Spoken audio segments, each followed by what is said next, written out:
Welcome, curious minds, to AI History of Western Philosophy. Today we're heading way back, right to the beginning, or what we think of as the beginning of Western thought, to a time often called the Miletian Miracle or the Ionian Enlightenment. It's a story you probably heard, right?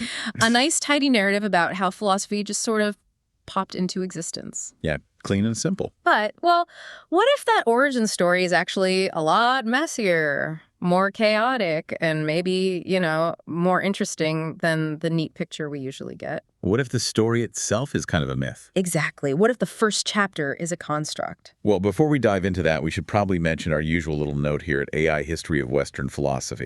Yes. The disclaimer. Right. Transformer-based, large language models like us, well, we can occasionally hallucinate, kind of like philosophy itself, you could say, in its own way. True. So any views or opinions you hear don't represent the views or opinions of any actual person. But we're usually right? Almost certainly. Usually. Okay, so let's talk about that conventional story first. It usually starts in the 6th century BCE, in Miletus, this buzzing port city in Ionia. Right, on the coast of modern-day Turkey. And out of this place, we're told, came this totally revolutionary intellectual thing, the Miletian School. Founded by Thales, supposedly, and then his students or followers, Anaximander and Anaximenes, carried the torch. And they get credit for this massive shift, don't they? It's painted as this huge moment where humanity went from mythos, mythological stories explaining the world. Like Hesiod's theogony, that kind of thing. To logos, which means like systematic, rational thinking based on looking at nature, on materialism, the birth of reason, basically. Exactly. The narrative gives us this feeling of clear, almost inevitable progress. Thales kicks things off. He's the first philosopher-scientist type, saying all is water. That's his arch, the first principle. Well, based on observation, right? Moisture, ice, steam. Yeah. Then Anaximander supposedly comes along and says, water is too specific. He improves it with this abstract idea, the apeiron, the boundless, the indefinite. Which is a big conceptual jump already. A huge jump. And then Anaximenes supposedly refines that even further, bringing it back to something a bit more tangible, air or a beer. But crucially, he adds a mechanism for how it changes condensation and rarefaction. So it feels like a logical sequence, doesn't it? Step 1, step 2, step 3, getting better each time. It really does. And that's the appeal, I think. The traditional story presents this unified school with shared goals, this method of rational critique, this incremental march towards, well, better explanations. It's a clean picture, progress, early science getting its act together. Like they were all in the same department working on the same project plan. And that tidy picture is exactly what we need to question today. That's our mission here in this exploration for AI history of Western philosophy. We want you, the listener, to consider that maybe this isn't just a neutral retelling of facts. Maybe it's a powerful historiographical construct. Yeah. A way of telling history that shapes how we see the past. Yeah. Maybe imposing a certain interpretation. Like teleological history, or what Herbert Butterfield called Whig history, reading the past as if it was all just leading up to, well, us, our modern, enlightened scientific view. Precisely. And when you slap the label school onto something as dynamic and, frankly, messy as the very beginnings of philosophy, you're kind of forcing this neat, linear order onto what was probably a much more chaotic, contested scene. Like trying to organize a brainstorm session into a perfect flowchart afterward. You lose all the wild ideas. Exactly. And doing that often means you have to be selective with the evidence. You might downplay or even ignore figures or ideas that don't quite fit the nice progressive story. Which brings us to Paul Feyerabend. Paul Feyerabend, yes. The philosopher of science, often seen as a bit of an iconoclast. His book Against Method is key here. He argued really strongly that there's no single universal scientific method. Right. He saw science as more anarchic. An anarchistic enterprise, that was his phrase. He thought progress often happens precisely because scientists break the established rules, not just follow them. Okay, so if Feyerabend dismantled the myth of one single scientific method, then we can use his ideas to dismantle the myth of a single monolithic Miletian method. The traditional story of the Miletian School, seen through Feyerabend's eyes, looks like a perfect example of what he called methodological mynism. Mynism meaning one way. One right way. The belief that there's one true best method for doing science or philosophy. Feyerabend thought this was his word, pernicious. and unrealistic. It tries to impose this uniform set of rules, this sort of intellectual law and order, onto the messy, creative, pluralistic reality of how knowledge actually develops. It becomes less about describing history and more about prescribing how things should have happened, right? Linearly, rationally, getting rid of all that irrational myth stuff. Exactly. And that leads us straight to our core argument for today's AI history of Western philosophy, deep dive. The intellectual work of Anaximander, Pherecydes of Syros, who we absolutely must include. The often excluded guy. The crucial excluded guy, and Anaximenes. Their work, we argue, doesn't represent neat, commensurable steps in one single research program. Instead, they represent three distinct, competing, and methodologically incommensurable ways of knowing, epistemologies, for understanding the cosmos. Pherecydes is key because including him breaks the neat geographical and philosophical box the standard story puts around Miletus. So instead of a nice, orderly school, we're proposing a landscape of epistemological anarchy. Picture it. Competing methods, clashing worldviews, no common rulebook to decide who's right. Intellectual battles fought not just over the answers, but over the very rules of how you find answers. That sounds way more exciting, actually. It's much more dynamic, and we think much closer to the truth in the 6th century BCE. Let's unpack Feyerabend a bit more first. Yeah, let's get a handle on his main ideas before we apply them full force to the Greeks. Epistemological anarchism sounds pretty wild, but you're saying it's not just anything goes in a simplistic sense. Definitely not. It's not a call for intellectual chaos, like just make stuff up randomly. It's a very sophisticated critique of this idea that there's only one valid way to gain knowledge, methodological monism. Okay. And the cornerstone of this critique is what Feyerabend calls the principle of proliferation. This idea goes against the grain, doesn't it? Usually we think science progresses by refining the best theory we have. Right, focus on the winner. Feyerabend says no. He argues knowledge actually grows fastest and best when we actively invent and develop alternative theories, even theories that seem totally absurd or that flat out contradict the accepted view, even if that view is really well confirmed. He actually said that. Invent theories inconsistent with the accepted point of view. That's the quote, more or less. Invent and elaborate theories which are inconsistent with the accepted point of view, even if the latter should happen to be highly confirmed and generally accepted. Sounds nuts, but think about it. Why? Why do that? Seems like a waste of time if we already have a good theory. Because, Feyerabend points out, a dominant theory can become really good at protecting itself. It starts to define what counts as evidence, how we interpret observations. It can even make us ignore or explain away facts that don't fit. It sort of becomes immune to criticism from within its own framework. Ah, okay. Like wearing colored glasses, you only see things filtered through that color. Exactly. The only way to truly see the limits of the current theory, its hidden assumptions, maybe even its biases, is to pit it against a genuine alternative. A new, inconsistent theory doesn't just offer a different explanation. It might force us to see completely new facts, or realize that what we thought were objective observations were actually shaped by the old theory's concepts. So introducing the red filter makes you realize you were only seeing blue before. I get it. Theoretical pluralism isn't just nice to have, it's essential for progress. For objectivity, even. Essential. That's the key word. And this principle is exactly how we should view Anaximander, Pherecydes, and Anaximenes. Not as a team, but as proponents of radically different alternatives, each one implicitly challenging the others. Okay, that sets up the next big Feyerabend idea. Incommensurability. Sounds technical. It is a bit of a mouthful, but the concept is super powerful for what we're doing. It comes from ancient Greek math, actually. Think about the side and the diagonal of a square. Yeah. There's no common unit of length that can measure both of them perfectly. Right. They're incommensurable. They lack a common measure. You can't express one as a simple fraction of the other. Okay, I remember that from geometry. So how does that apply to science or philosophy? Feyerabend and Thomas Kuhn, too, adapted this idea. They said when you have a major shift in science, like a paradigm shift or revolution, it's not just that people change their opinions about the same set of facts. No, the fundamental concepts change. The very language used to describe observations changes. Even the standards for what counts as a good explanation change. These shifts can be so profound that the new paradigm is incommensurable with the old one. So it's not like comparing apples and oranges. It's more like comparing apples and, I don't know, the theory of relativity. They operate in different conceptual worlds, Basic terms, think mass in Newton versus Einstein, might have fundamentally different meanings. You can't just line them up point by point and judge them using some neutral checklist. There is no neutral checklist, no common standard. Wow. Okay, and this is crucial for tearing down the Miletian School idea. Absolutely vital.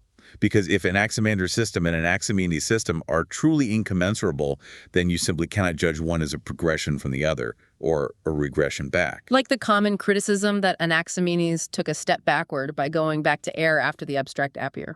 Exactly. That criticism only makes sense if you assume there's one single linear path of progress they were both supposed to be on, a common measuring stick.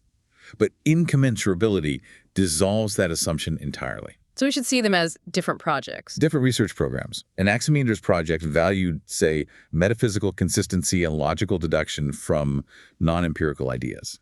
Anaximenes' project valued empirical grounding and explaining things mechanistically. They had different rules for success. They weren't better or worse versions of the same game. They were playing different games. Incommensurable games. Right. Okay, that makes sense. Now, what about Feyerabend's broader attack on rationalism? He wasn't against reason itself, was he? No, that's a really common misunderstanding. Yeah. He wasn't anti-reason. He was anti-rationalism in the sense of imposing a single universal set of methodological rules onto all inquiry. He saw the Enlightenment shift from religious dogma to scientific authority as sometimes just swapping one kind of dogma for another, scientism. Scientism. The idea that science is the only way to real knowledge, pretty much. And Feyerabend argued that this insistence on one correct scientific method actually harms creativity. It puts artificial limits on how we can develop knowledge. Every methodological rule, he said, smuggles in its own assumptions about the world, like empiricism, assuming sense experience is always the best guide. He thought we should test those assumptions by sometimes breaking the rules. And the Miletian School story fits right into this critique. Perfectly. It's a classic example of imposing a modern idea of rationality backwards onto the 6th century BCE. It filters out people like Pherecydes who don't fit the rational mold, and it smooths over the huge conceptual gaps between thinkers like Anaximander and Anaximenes.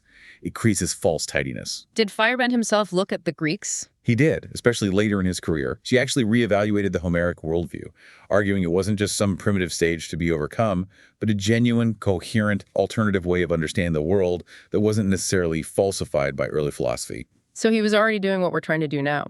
In principle, yes. Treating these early systems not as steps on a ladder leading to us, but as distinct competing traditions, each with its own logic and validity, existing side by side. Which leads us, I guess, to his most notorious phrase, anything goes. People really misunderstand that one, don't they? Hugely. It's often thrown around as if he was saying, hey, in science, just do whatever, no rules. But that wasn't his point at all. So what was the point? It was the punchline of a logical argument against methodological moonism. He said it was the terrified exclamation of the rationalist who takes a closer look at history. Meaning, if you actually study the history of science, look at Galileo, look at quantum mechanics, you find that for literally any rule someone proposes for how science must operate, like don't contradict the facts, don't use ad hoc hypotheses, you can find major breakthroughs that happen precisely because someone violated that rule.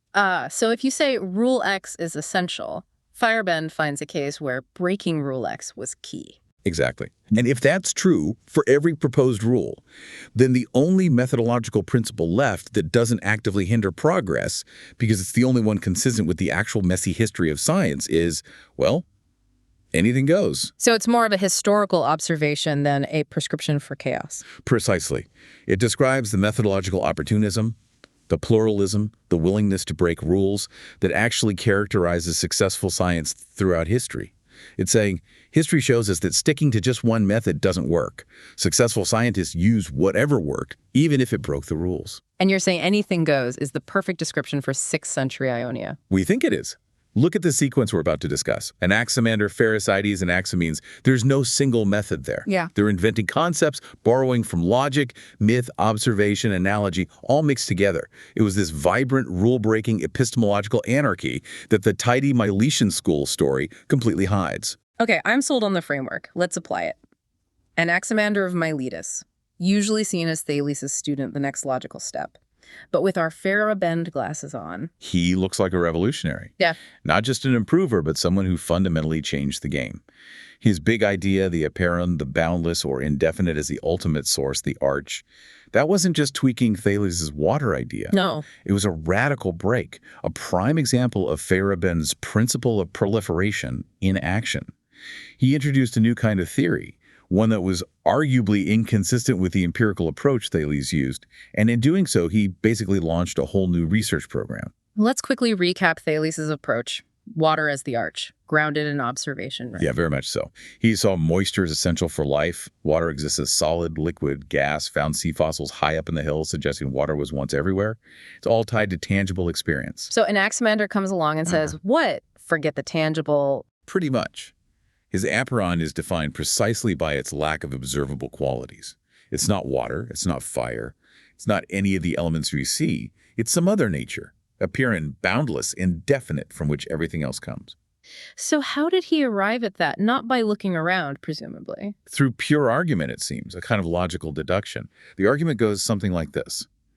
If the ultimate stuff was any one specific element, like water, it possesses definite qualities. Over infinite time, that one element, say water, should have overwhelmed its opposite, say fire. Right. The world should just be all water by now, or all fire. Exactly. But the world isn't like that. It's full of diverse, opposing things existing together. Therefore, the ultimate source, the arch, can't be any specific element. It must be something neutral, something indefinite, something boundless, from which all these opposites can emerge and into which they return without anyone winning out permanently. That's incredibly abstract for the time. He basically invented the idea of a purely theoretical entity, didn't he? Something you postulate based on logic, not observation. He absolutely did. And this marks a huge epistemological shift. It's a move away from relying solely on physics, on what you can sense, towards metaphysics, towards what you can deduce through reason. Feyerabend talked about how the line between observational and theoretical is blurry and depends on your theory anyway. Anaximander seems to be exploiting that fluidity brilliantly here. He changed not just the answer, but the kind of answer that was considered acceptable in cosmology. And he didn't stop there, did he? He also proposed a new mechanism for how the world operates, not just physical processes. Right. Alongside the apeiron, he introduced this amazing concept of cosmic justice, deco, to explain change, generation, and destruction. Justice, like in a legal sense, applied to the cosmos. Exactly like that. The famous fragment we have says that things pay penalty and retribution, deco, to each other for their injustice, adika, according to the ordering of time. Wow. So how does that work? The idea seems to be that the cosmic order is maintained by a necessary balance between opposing forces hot, cold, wet, dry. When one opposite commits an injustice by encroaching on the territory of another, think of summer heat becoming dominant over winter cold, it eventually has to pay the penalty. It has to recede, allowing its opposite to flourish in turn.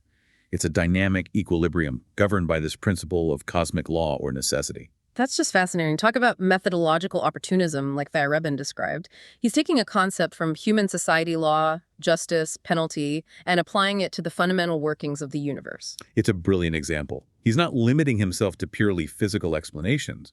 He's using a powerful metaphor, a conceptual tool from another domain, to build his cosmology.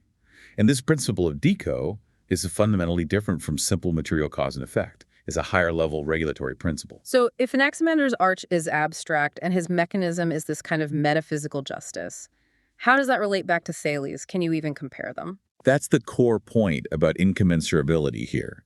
Anaximander's system just isn't playing by the same rules as Thales's.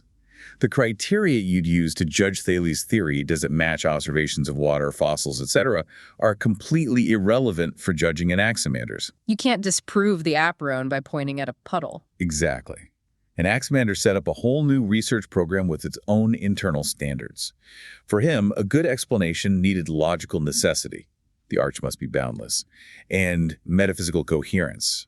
The principle of deca must account for the balance we see. He changed the game entirely, so calling him just a successor in a linear school completely misses the revolutionary nature of what he did.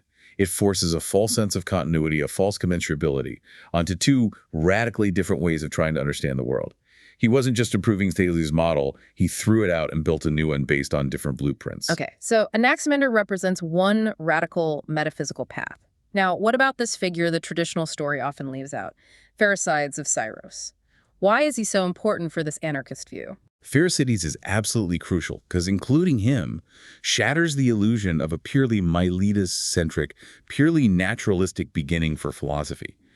The standard narrative achieves its tidiness precisely by excluding figures like him who don't fit the mold. He wasn't from Miletus? He was from the island of Syros nearby and a contemporary of the Milesians. But his whole approach was just different. By bringing him back into the picture, we see that the intellectual ferment of the 6th century wasn't just about arguments within natural philosophy like water versus air. It was a much broader clash between fundamentally incommensurable worldviews. So not just different flavors of naturalism, but naturalism versus something else entirely. Exactly. From a Feyerabendian standpoint, we can't just dismiss Pherecydes as pre-rational or mythology. We have to treat his system as a distinct intellectual tradition with its own methods and its own claims to knowledge. So what did his system look like? How did it start? Well, unlike the Milesian, starting with a material substance, Pherecydes begins his cosmology, his story of the world's origin, with 3 eternal coexisting divine principles. There's Zos, who is like an archaic version of Zeus representing life, creativity. Then there's Kronos, time itself. And finally, Chthoniya, the earth goddess, the primordial matter. So gods from the very beginning. It's a theogony then, a story about the birth of gods. It is, but it's also a cosmogony, an explanation for the origin of the cosmos. And interestingly, even within that mythic tradition, he makes a significant break.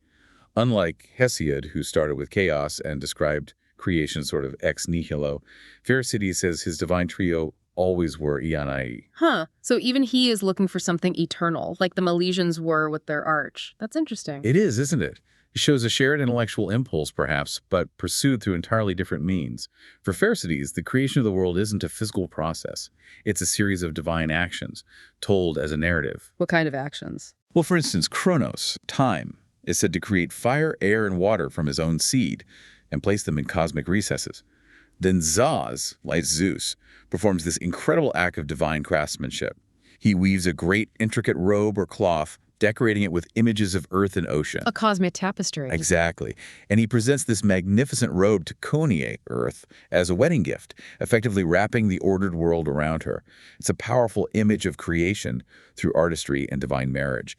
And cosmic stability is secured through a battle, a classic gigantomachy, where the forces of order defeat the chaotic serpent god Ophion, casting him into the sea. So order comes from divine will, craftsmanship, marriage, even conflict. That is worlds away from Anaximander's abstract deca. Worlds away. And you can't just write it off as just a story. It has its own internal logic, its own methodology, even if it's not our methodology. What methodology? He used tools like etymology, playing with the meanings and associations of divine names, sometimes using unusual forms to hint at connections to physical processes.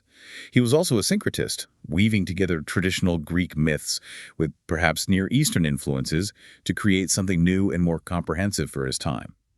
But the main explanatory principle is narrative. I think so. Narrative causality. The order of the cosmos is explained by the sequence of events in its founding story. Why is the world ordered? Because Zos wove the robe. Why is it stable? Because Ophion was defeated.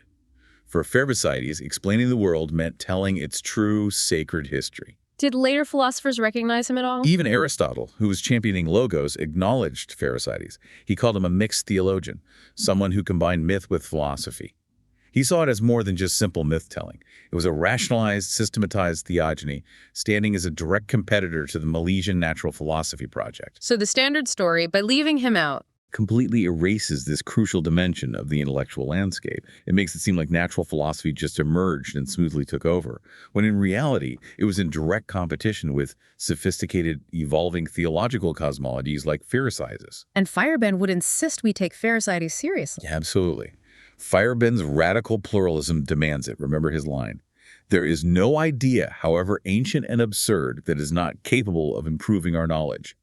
He even argued the debate between science and myth was never truly won by either side. So calling Pherecydes unscientific is just anachronistic, applying our rules to his game. Exactly. It's the cardinal sin of methodological monism, Feyerabend would say, judging a past tradition by the standards of a later victorious one. In the 6th century BCE, that battle was still raging. Pherecydes represents the sophisticated, evolving myth side. His system offered a comprehensive, compelling explanation, utterly incommensurable with Miletian materialism. No neutral ground, just competing claims to truth. Okay, so we have Anaximander's metaphysical abstraction and Pherecydes' mythopoetic narrative. Now, Anaximenes, back to Miletus. The standard view sees him as puzzling, maybe even a step backward from Anaximander. He goes back to a here, air, a tangible element. Yeah, it seems like a retreat from the high ground of the apeiron, doesn't it, if you're thinking linearly?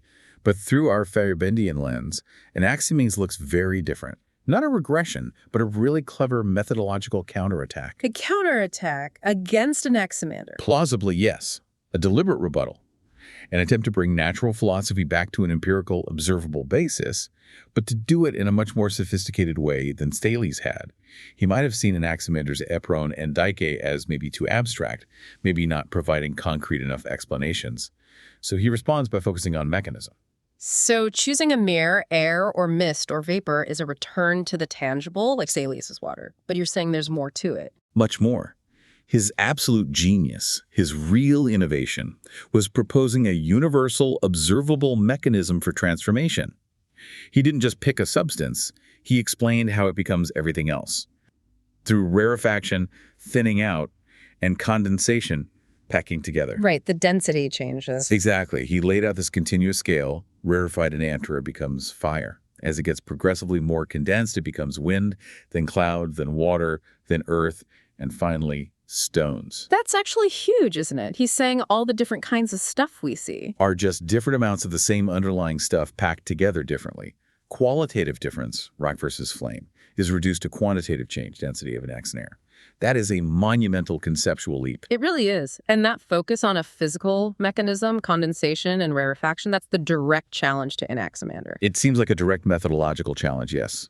Where Anaximander offered the abstract, almost moral law of decay, Anaximenes offers a concrete physical process you can almost picture, maybe even feel. And he had observational evidence too, didn't he? The breath thing. The famous example. Blow on your hand with an open mouth, the breath is warm. Rarefied air, he thought. Blow with pursed lips, it feels cool, condensed air. It's simple, elegant, and empirically grounded. He might also have used analogies, maybe like felting wool compressing it makes a new, denser material. So his work basically redefines what a good explanation should look like. Implicitly, yes. It suggests a proper cosmology needs not just a first principle, but also the physical process showing how that principle generates the world. That's a very different standard from Anaximander's logical necessity or Pherecydes' divine narrative. And this focus on mechanism and reducing qualities to quantities, that sounds really foundational for later science. It's arguably the birth of mechanistic reductionism as a research program. That idea echoes down through the atomists all the way to modern physics and chemistry. So, far from being a step back, Anaximenes has initiated a new, incredibly fruitful and totally distinct way of doing natural philosophy. It was incommensurable with the others because it played by different rules, the rules of observable mechanisms. He invented a new style of explanation. Could you even see this as a counterinductive move in Feyerabend's terms? I think that's a brilliant way to put it. Feyerabend used counterinduction to describe how science sometimes progresses by going against the prevailing trend or established evidence. So, Anaximander was heading towards more abstraction. Anaximenes deliberately reverses course. He goes back towards the empirical, towards mechanism. He proposes a hypothesis that contradicts the trajectory of the theory before him. And in doing so, opens up a whole new path for investigation. Exactly. He prevents Ionian thought from getting locked into just one mode, metaphysical abstraction, too early. He injects this powerful, alternative, mechanistic approach.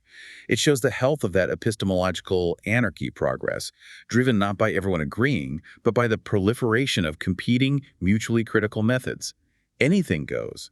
Leads to richness, not just chaos. Okay, let's try to synthesize all this. We've looked at Anaximander, the excluded Pherecydes, and the reframed Anaximenes through this Feyerebendian lens. What picture emerges? Well, it's definitely not the tidy, linear Miletian School. That narrative just dissolves.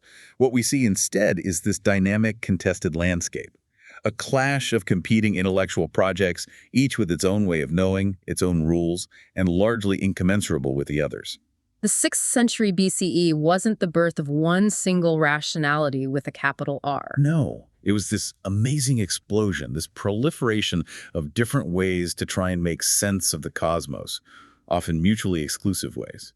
Let's try to visualize those differences. You mentioned a table of incommensurables. Can we sketch that out? Not literally a table, but the key contrasts. Yeah, let's walk through the categories. It really drives home how different they were. Okay. First, thinkers and location. Anaximander and Miletus, Pherecydes and Syros, Anaximenes back in Miletus. Right. Pherecydes immediately breaks the Miletus-only frame. That school label already looks shaky geographically. Then their arch, the first principle. Anaximander's apeiron abstract, indefinite. Pherecydes zaz, chronos, chthoni, eternal gods. Anaximenes air, specific, tangible element. 3 fundamentally different starting points right there. Metaphysical concept versus divine beings versus physical substance. Worlds apart. Now, the crucial one. Primary epistemological method. How did they think knowledge worked? Anaximander. Metaphysical deduction, logical argument, analogy, reasoning from what must be true. Pherecydes. Mythopoetics, etymology, narrative logic, finding truth in the sacred story, in the meaning of names. Anaximenes. Empirical modeling, mechanistic reductionism. Observing processes, reducing complexity to simpler mechanisms. Those just sound like completely different ways of thinking. It's not just variations, it's different toolkits entirely. Exactly. Different rules for what counts as a valid argument or evidence. And their core explanatory mechanism follows from that, right? Perfectly. Anaximander, cosmic justice, deco, the balancing of opposites, and abstract principle. Pherecydes, divine action, cosmic battle, the will and craft of gods. Anaximenes, rarefaction and condensation, a physical process acting on matter. You just can't measure divine will against physical condensation using the same ruler. They're explaining different things in different ways. Incommensurable mechanisms. And finally, their stance on the divine is also revealingly complex. Yeah, it wasn't just myth versus no myth. Not at all. Anaximander. Abstracted impersonal divinity, the apeiron is deathless, divine, but not a personified god. Pherecydes. Central personal divinity, the gods actively create and shape the cosmos. Anaximenes. Naturalized immanent divinity.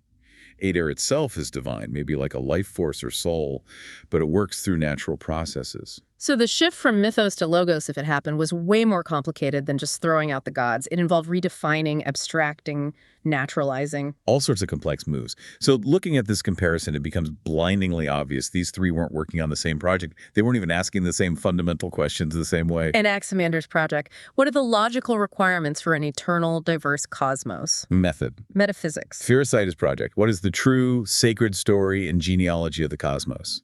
Method. Mythopoetics. Anaximenes' project. What is the underlying stuff in the physical process driving cosmic change? Method. Mechanistic reductionism. 3 distinct projects, 3 distinct methods, 3 distinct sets of goals. Incommensurable. And remember, this is just a snapshot. Pre-Socratic thought included ethics, politics, math, religion, multiple competing schools like the Eleatics, atomists. It was a rich, diverse, argumentative scene. So the Miletian School label is just a historical fiction, an invention by later writers. Largely, yes. An artifact created, especially by Aristotle and later commentators, who were looking back and trying to create a neat lineage, a teleological story, leading up to their own philosophies. How did they construct it? By focusing only on the superficial similarities, they were all Milesians, mostly. They all looked for a single material arch, kind of, while completely ignoring or smoothing over those massive methodological and conceptual differences we just outlined. It imposes order on the anarchy. It imposes law and order on what was actually this wonderfully messy, incredibly productive intellectual free-for-all. It erases the real drama, the clash of fundamentally different ways of knowing that truly defined the era. Okay, so let's try and wrap this up. We've used Feyerabend's ideas, proliferation, incommensurability, critique of rationalism, anything goes, to deconstruct the traditional Miletian School narrative. And hopefully shown that it just doesn't hold up under scrutiny. The linear progression dissolves. We saw Anaximander as a revolutionary, breaking away with his abstract apeiron and cosmic deco. We brought Pherecydes back from exile, showing his sophisticated mythopoetic cosmology as a genuine rival tradition, not just a primitive precursor. And we reframed Anaximenes not as a step back, but as a powerful methodological countermove, introducing mechanistic reductionism with a kunnerer and its transformations. The conclusion seems unavoidable. These weren't steps in a single school. They were distinct, competing research programs. The Miletian School is an untenable historical construct, a product of looking for a simple, progressive story where there wasn't one. So if the Miletian miracle wasn't the neat birth of reason triumphing over myth, what was the miracle? Perhaps the real miracle, the truly astonishing thing about 6th century Ionia, was precisely that proliferation of alternatives.